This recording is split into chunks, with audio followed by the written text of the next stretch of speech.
So the big question is this. We know spontaneous remissions and so-called miracle cures exist.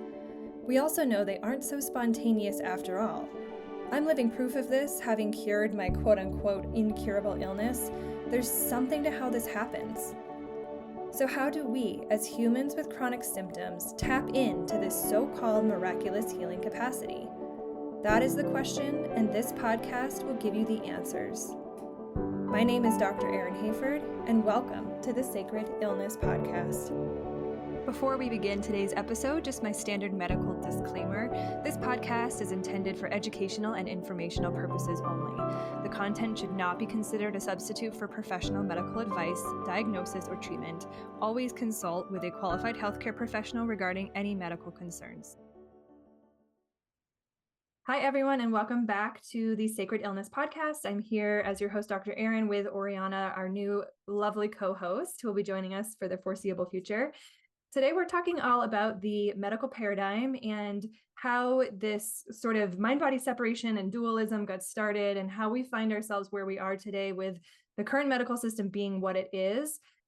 So to kick it off, I am someone who always likes to take kind of like a forest for the trees approach. So what that means is looking at kind of the big picture, like how did we get to where we are, and then going down into the nitty-gritty details. So just a really, really brief history lesson for those who are not aware of how we ended up where we are with our current medical paradigm. Essentially, back in the 1700s, we believed that the soul, the spirit, was the body. Like we believed that they were inseparable, that our spirit and our body were one. And so that prevented a lot of ability to understand disease and illness more completely, because we believed that if we did surgeries or if we, did any sort of invasive procedures on the body whatsoever, it would harm our soul and therefore harm our afterlife. And so we were very intertwined with spirituality and with the church and those sorts of beliefs back in the day. And so then this French philosopher, and I think he was a surgeon or some sort of medical professional, René Descartes, and I might be saying his name wrong, came along and basically had, like, through a series of conversations with the Pope and just in general, helped to separate the mind and the body, where he was saying, no, the soul, the spirit is in the mind and the body is separate. And so that allowed us to start to do surgeries and dissections, and basically led to all of the medical knowledge that we have today, because in order to understand how something's happening, we have to kind of like measure it and digest it and dissect it and look at it. We have to get our hands on it and get it in a lab and put it under a microscope and all those things. So like pretty much literally everything we understand about disease today, and a lot of the procedures we do, a lot of the surgeries we do, et cetera, like came from that separation that happened.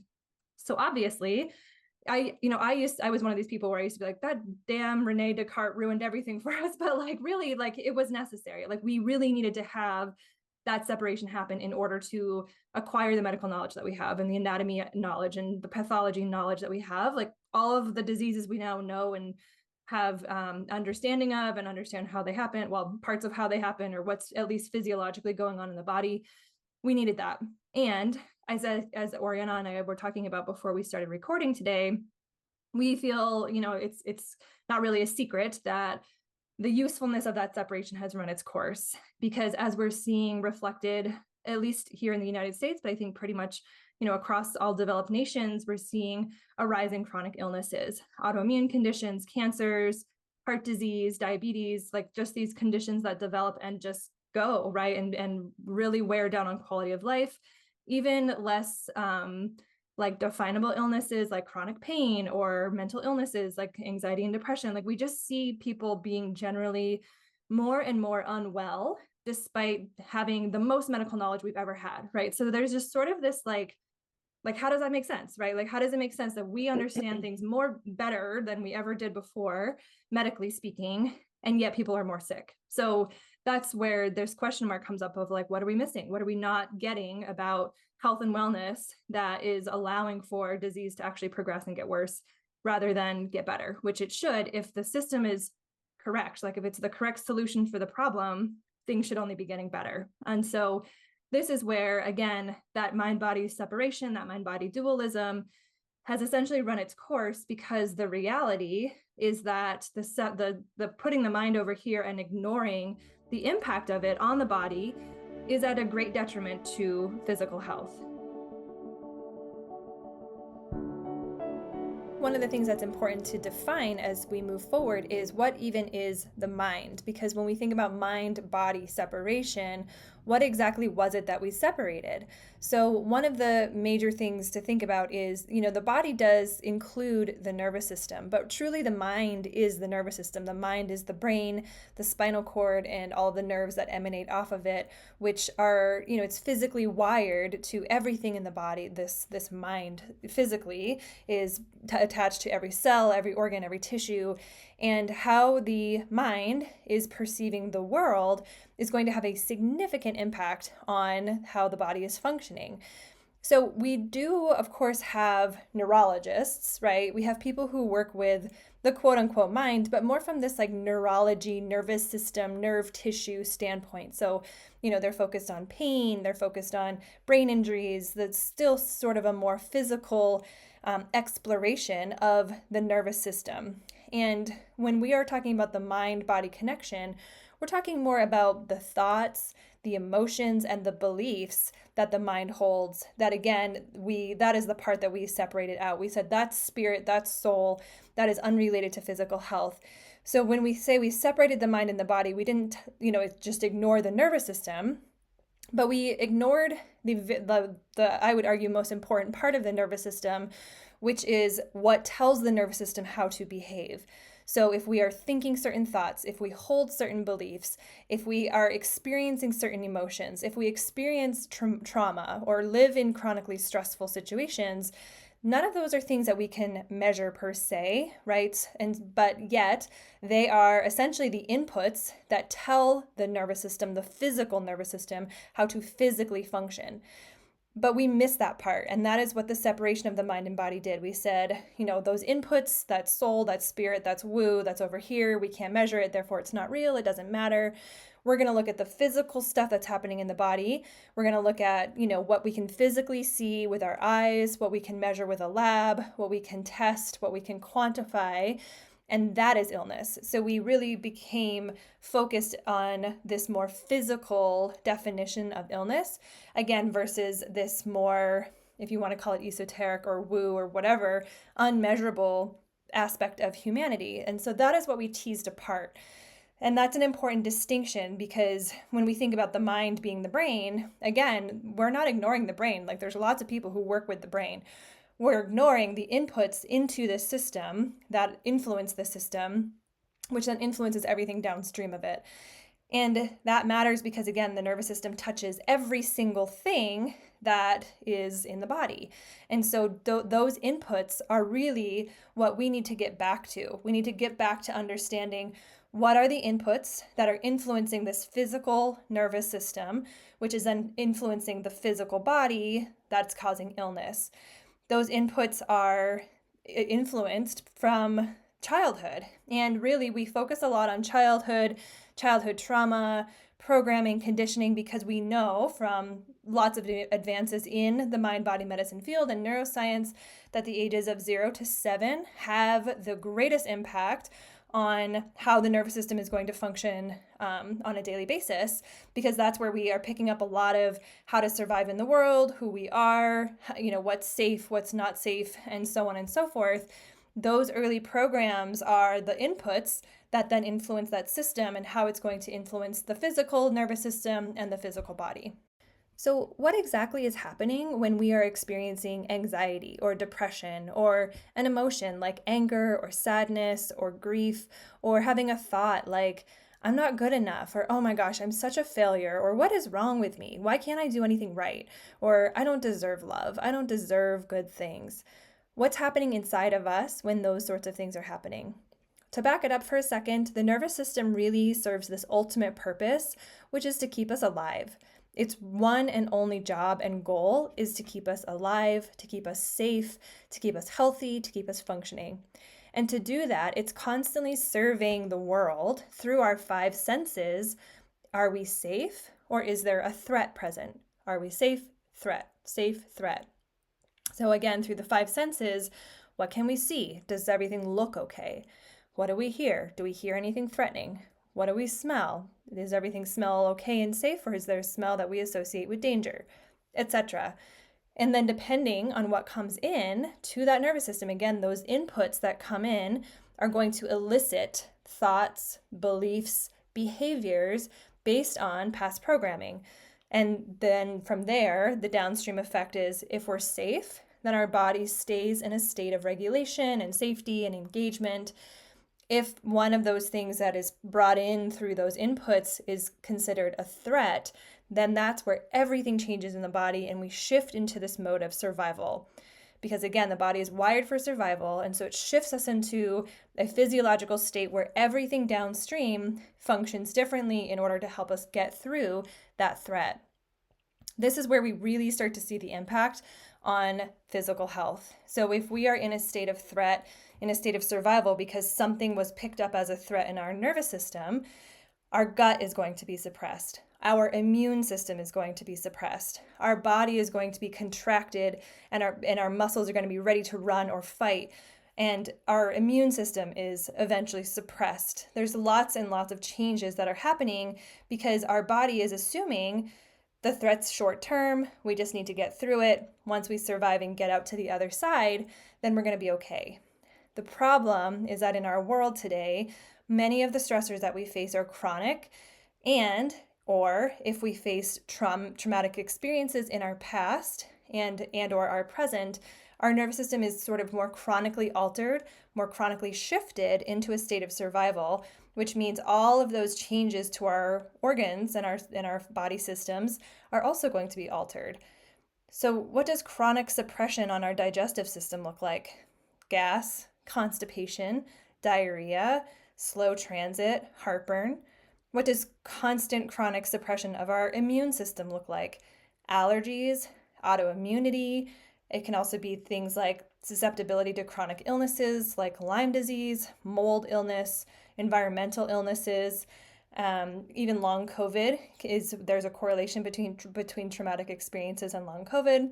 What does long-term contraction of the musculoskeletal system look like?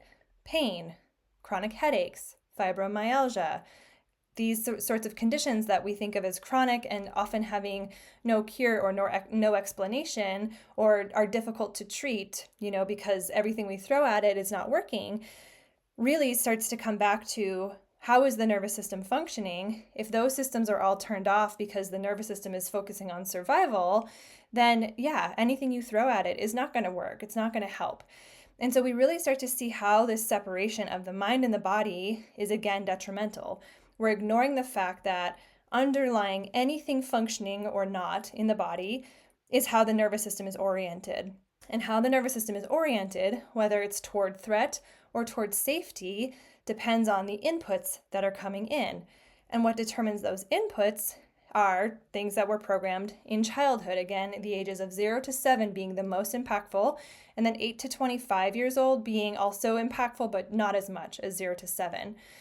So if we're not looking at those inputs, if we're not looking at what was programmed in those early ages, if we're not looking at the beliefs that were picked up, the emotions that were determined to be bad, right, then we want to avoid anything that is going to get in the way of our survival. We start to avoid things that get in the way of us receiving our basic needs like food, shelter, love.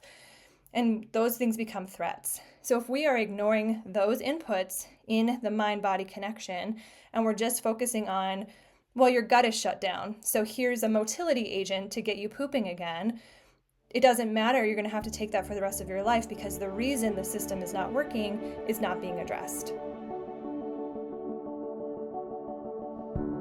I was reading about how, I don't know if this is still true of medical schools. I didn't go to like a traditional medical school. I went to naturopathic medical school. So obviously it's different just in general, but I was reading how they used to basically be, they're kind of trained to avoid hope, like to give people hope because really what it comes down to these days is like liability, like cover your ass kind of thing. Like, I don't want to tell you you're going to get better. And then if you don't, you're going to sue me. So like, that's a whole layer too of just like withholding hope and just like a bigger perspective. And that obviously feeds very much into our beliefs. Like if we, like the mind, one of the strongest mind-body things that we know now is what you believe about something is going to impact how that thing works or doesn't for you.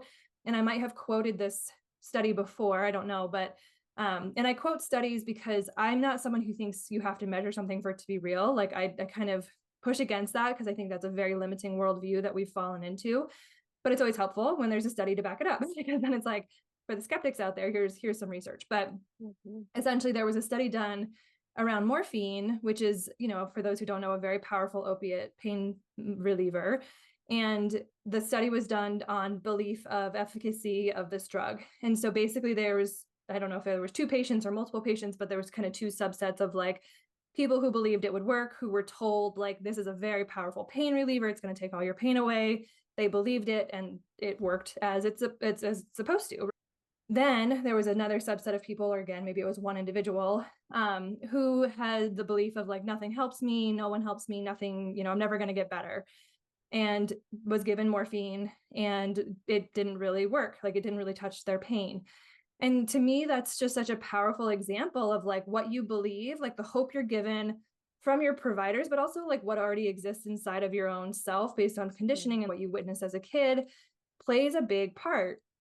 And like, that is why we have to start there, because for several reasons, if we're starting from a place of disbelief of nothing and no one can help me, that is going to be your story. Like if morphine's not going to work for you, then nothing's going to work for you. Like that's kind of my new barometer of like, if we can have such a strong belief that like a powerful drug like morphine can just be useless, then what does that say for like thyroid medication or, something like simple, like in theory, right? So that's number one, is like, what is your conditioning and programming that you're coming in to the medical field with already? And then, yeah, like what are your experiences and expectations of the medical field? I know I definitely grew up with like, I don't know if this was kind of the general mindset of the time, but like my grandparents were very anti-doctor, like just didn't trust them, didn't believe they could help them, and they never did. Right. So again, it's like one of those things where it can feel like and this is a tricky line to walk, where it's like doctors can be very unhelpful for sure, and if we're going in with that expectation, it tends to be self-fulfilling in its own way, because we are not only is there just sort of some like resistance in that relationship in general, but then there's the physiological resistance in our body to receiving any of the medicine we receive that could be helpful. And so that's kind of those 2 things. And then of course, also if there's things going on in your life, like you were saying, if they're not looking at the whole life and you're living in an abusive situation, or you are low income, or whatever it is, that there's just some constant stressor or like a significant trauma history or whatever, that's going to matter too. Like that's going to like just initial like overall shift your nervous system into a place of survival. And when you're shifted into that place of survival, your body's not taking in medicine in the same way, whether it's like mental, emotional medicine, physical medicine, doesn't matter, right? Like, because your body's in a different state physiologically when it is in a state of stress. So it can't receive medicine in the same way.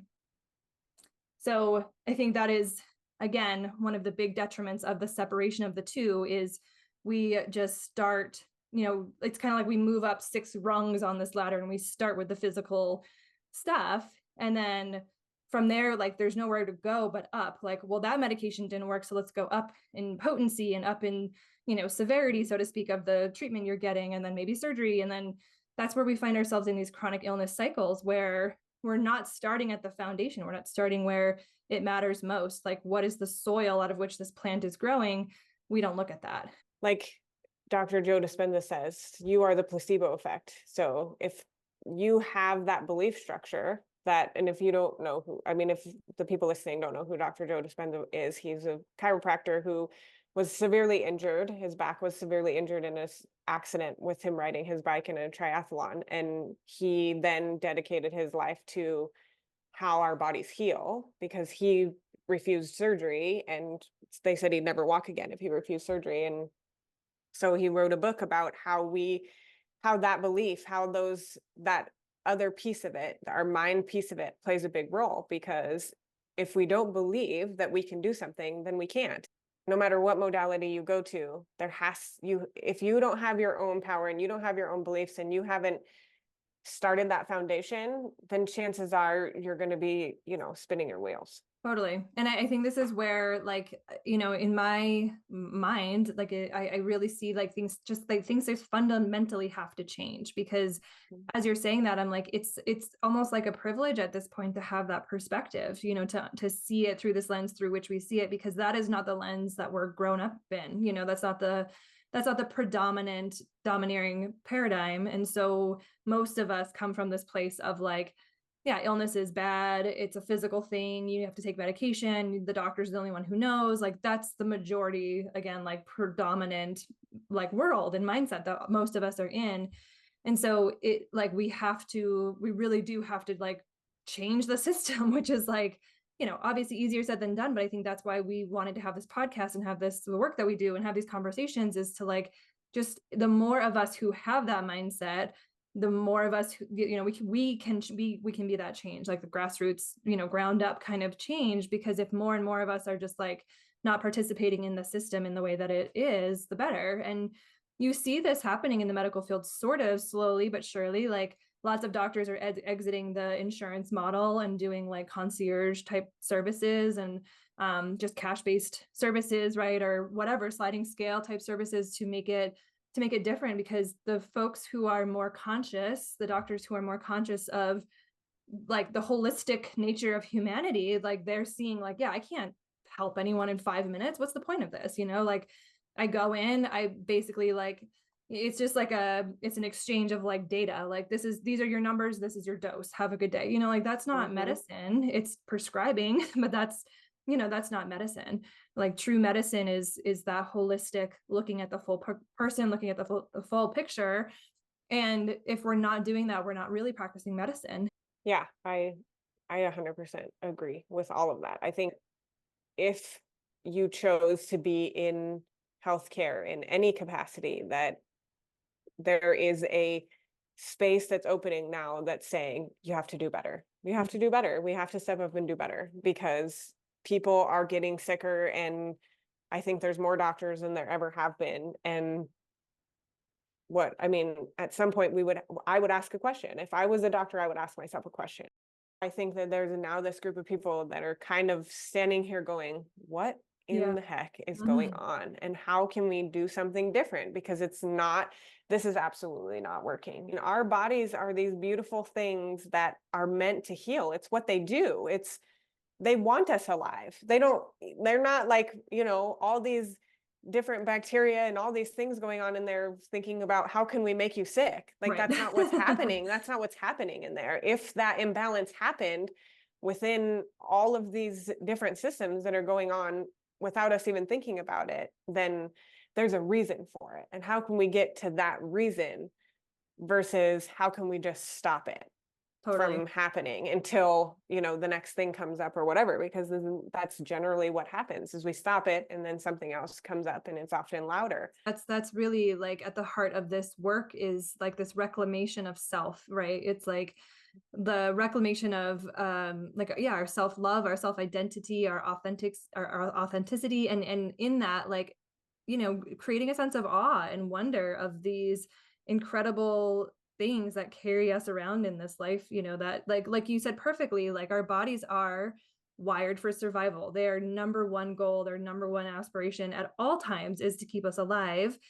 And sometimes that mechanism goes awry because of trauma and stress that, it's really not meant to encounter in this chronic ongoing way that we encounter in this world, right? Because of, I think this is my like frustration with looking around the world today, is like there's so much man created, human created trauma. Like, all the systems that we've created, including the medical system, is like we've created these systems that worked maybe for a time, but they're all failing, like all at the same time. And it's overwhelming, but it's also like, we're not meant, like, there's so many memes about this now, right? Where it's like, I'm not meant to work 40 hours a week behind a computer. I'm meant to be like out in a field, like picking berries and talking to my like community. Like, we're not meant to do this, to like exist in the way that we are. And so I think, there is a natural separation from the magic of our bodies and our beings when we think of the body as like the means to the end. Like, this is the thing that gets me to my job, that eats the food, that puts me to bed. And like, it's just sort of like we just use it as a tool that is, rather than seeing it as this like magical, incredible, like container for so much more magic and beauty. Hi everyone, Dr. Erin here. So by now you're starting to get an idea of some of what the sacred illness paradigm is all about.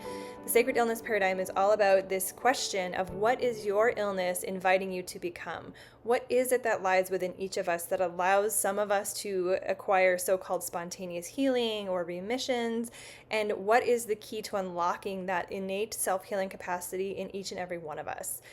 The Sacred Illness Blueprint is something that I developed as a guide to help you walk through this process step by step to learn how to move deeper and deeper within yourself to find these layers of dysregulation, of trauma, of limiting beliefs, of things that you're holding within your system that are keeping you small, stuck, and sick.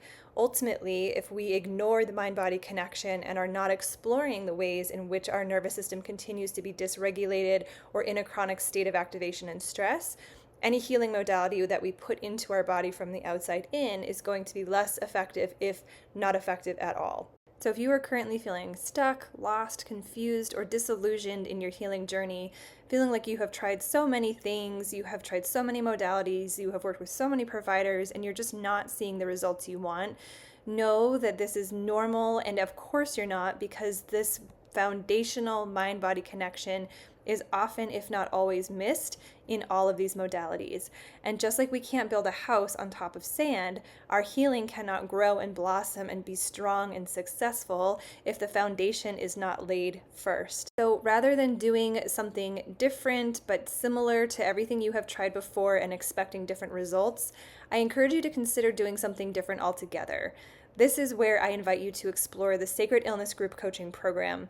This is a low-cost monthly membership option that I have created. It's constantly open, constantly enrolling, where you can begin to explore this completely different way of engaging in your health, in your body, in your illness, and in your healing process.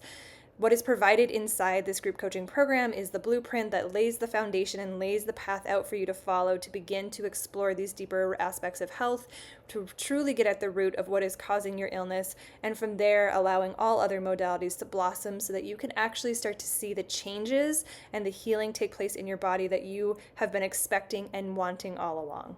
If you're ready and want to learn more, head on over to aurorasomatic.com, and at the top of the screen, click on Group Coaching, where you can read all about it and become a member today. I can't wait to see you on the inside, and for now, let's get back to the podcast.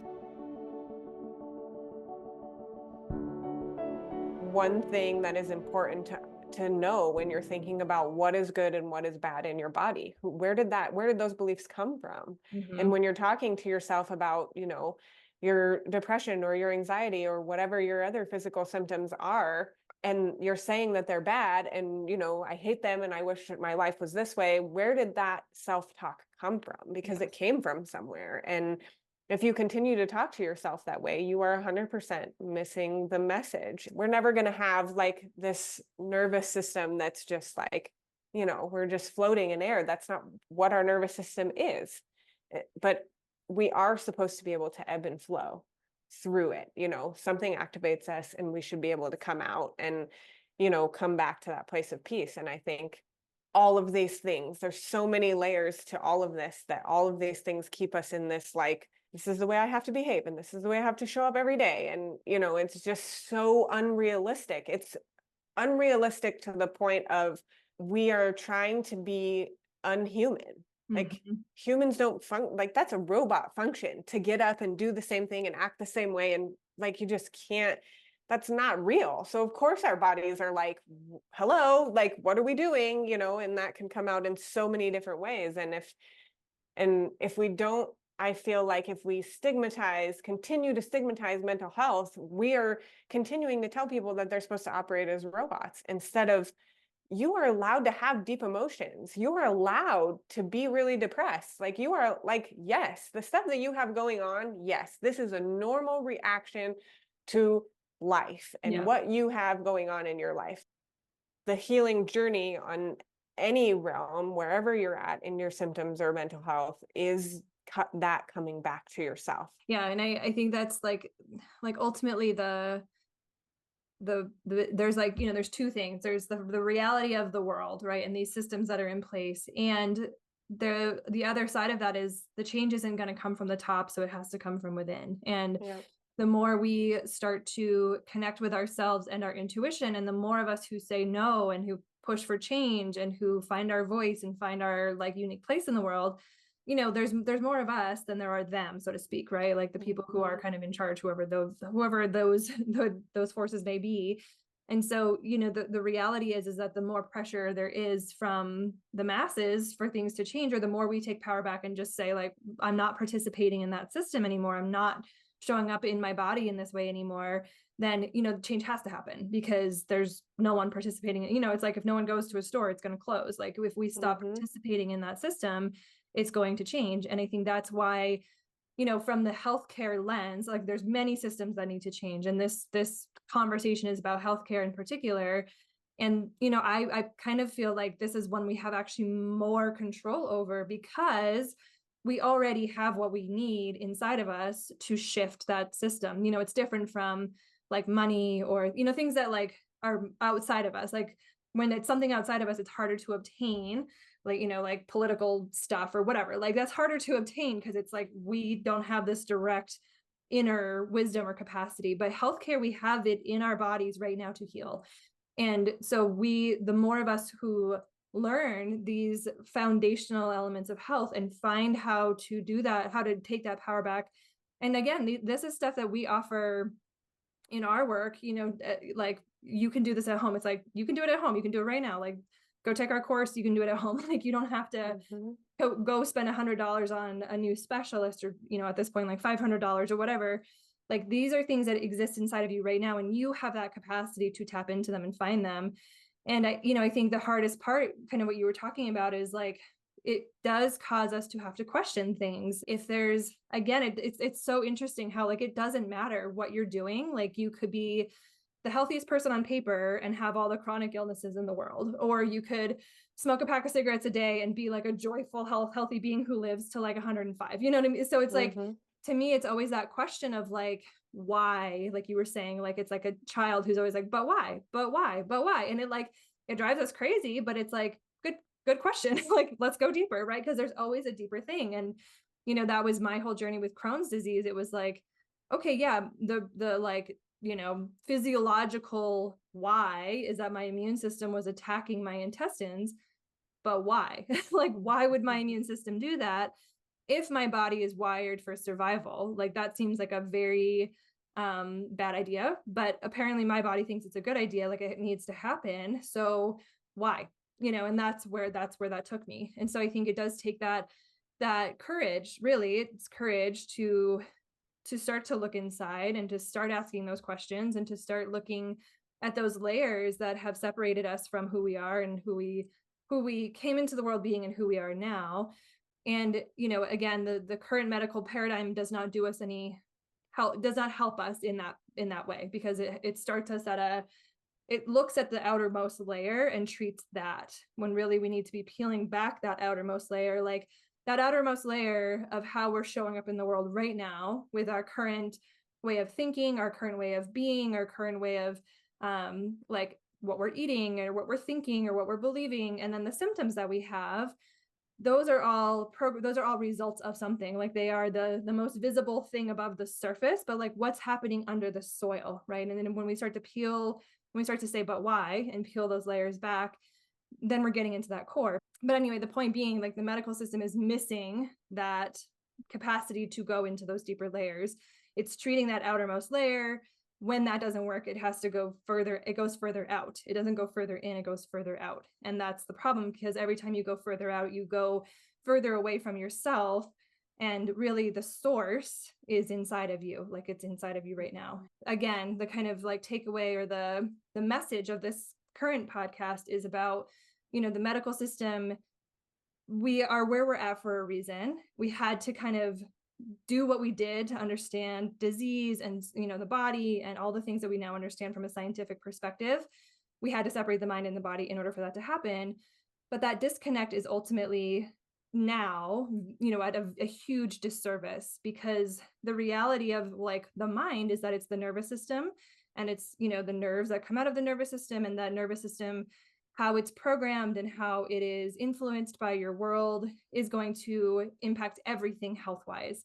And, I think too, to bring in spirituality, like, I think it's time to bring the soul back into the mind and the body, like, to like reinfuse like purpose and like authenticity, authentic self. Like, why are we here? What is the bigger meaning of all of this?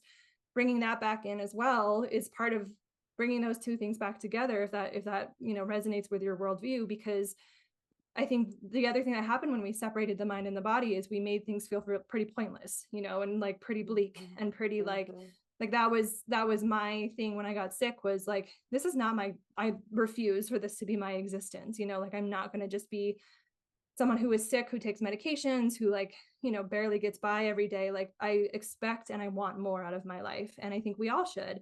And I think that, we kind of get robbed of that birthright of like expecting more, like you were saying about like pursuing your dream and like stepping into who you're supposed to be. We get disconnected from our intuitive selves, our like innate beings, when we separate that mind and the body, and we get conditioned through childhood and life and culture. And so it really is about going back in versus going further out. And so my advice, for what it's worth, for folks who are listening, is to take a moment to examine like who's on your team right now. Like, who are you working with? What are your current treatment modalities? How are you engaging in your health? What are you engaging with from a kind of like a therapeutic standpoint, but also like, relationally, how are you engaging with it? Do you feel good about it? Do you feel empowered? Do you feel like, does it resonate in your system? Do you believe it can help you? Do you want it to help you? Like, all of, starting to ask those kinds of questions. And if there's no one on your team who is currently asking you to go deeper within yourself, who's looking at that bigger picture of like, well, who's in your life and how do they make you feel? And like, what was your childhood like? And what beliefs do you carry? And what's your relationship with what's going on in your life? And what emotions are you feeling? And what ones are you not feeling? Like, if no one is looking at those layers, like, it's almost like good news for you, because it means that's the missing piece. Like, that's what you're not doing. And that's probably why you're feeling frustrated and stuck in your care. So that's, again, kind of a plug for doing mind body work, doing somatic work in particular. And if you have interest or curiosity about what that looks like, you can look at our resources and the work that Oriana and I are doing and provide. But that is, I guess, the takeaway for today's podcast, is to really start to marry those two back together. And you have what's in you, what you need is inside of you right now to heal. And you don't need to see another specialist. You can start that work now. And from there, other modalities, other doctors, other things start to become more efficacious, more beneficial, because number one, your body can actually receive the medicine when it's in a more regulated state. And number two, if you're believing that it can help you, like, that's going to, make it more efficacious as well. And then number three, you are more connected to your intuitive self, and therefore can like more intuitively advocate and find the people who are going to help you in your journey as time goes on. So thanks for listening, everyone, and we'll see you next time. Thanks so much for tuning in to another episode of the Sacred Illness Podcast. If you find this information shared here inspirational and educational, please share it with those you think would benefit from this work. To take this work deeper yourself, check out our website, www.aurorasomatic.com, where you can explore our coaching, community, and course options. And don't forget to subscribe to this channel, where new content is coming out all the time, intended to inspire, awaken, and help you deepen your relationship with yourself, your life, and your world. We'll see you next time.